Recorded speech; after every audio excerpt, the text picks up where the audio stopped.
देवाचा उपवास करावा.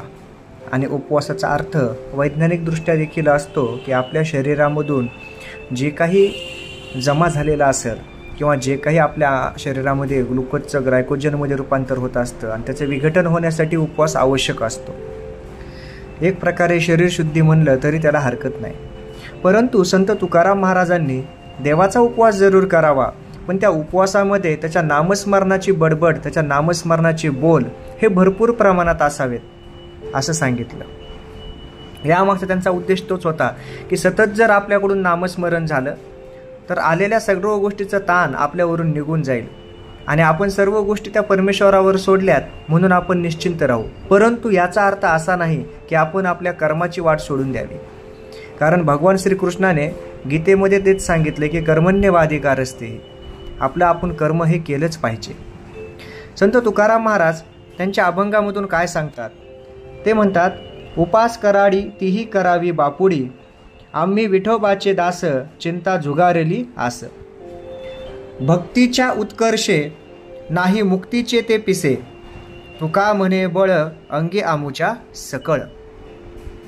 या अभंगाद्वारे त्यांनी आपल्याला जाणून दिलं आहे की कशा प्रकारे उपवास करून आपण त्यांचं नामस्मरण केलं पाहिजे, जेणेकरून आपल्याला त्या विठ्ठल भक्तीची खरी ओढ लागल.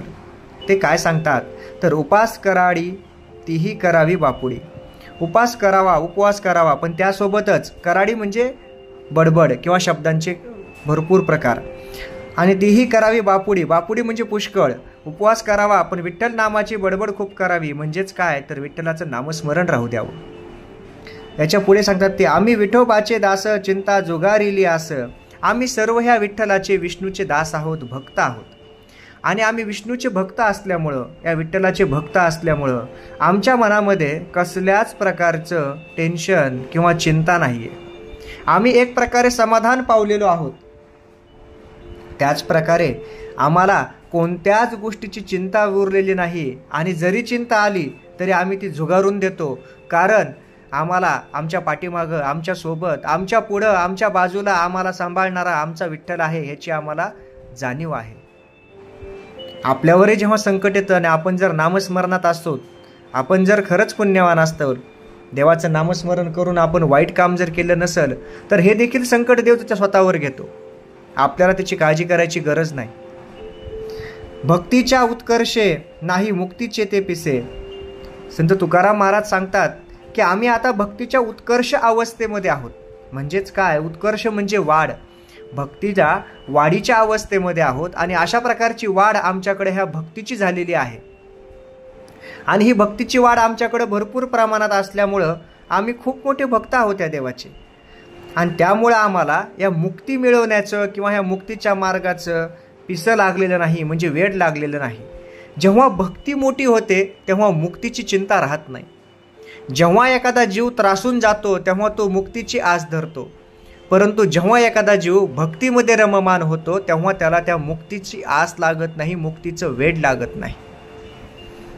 तुका म्हणे बळ अंगी आमुच्या सकळ. संत तुकाराम महाराज म्हणतात की ह्या भक्तीमुळं आमच्या अंगामध्ये अशा प्रकारचं बळ आलेलं आहे, आणि हे बळ आम्हाला कोणत्याही गोष्टीचा सामना करण्यासाठी, कोणत्याही संकटाचा सामना करण्यासाठी पुरेसा आहे.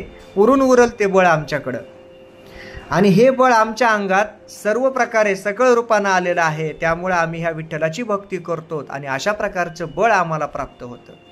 आपल्यालाही जर आयुष्यामध्ये अशा प्रकारचं भक्तिमय बळ पाहिजे असेल तर आपण देखील अध्यात्माची वाट, अध्यात्माची कास धरली पाहिजे, आणि चांगलं वागून, प्रामाणिकपणे राहून, कर्तव्यनिष्ठ राहून, आपले कर्तव्य पार पाडून सर्वांना आनंद देता आला पाहिजे. जय जय रामकृष्ण हरी.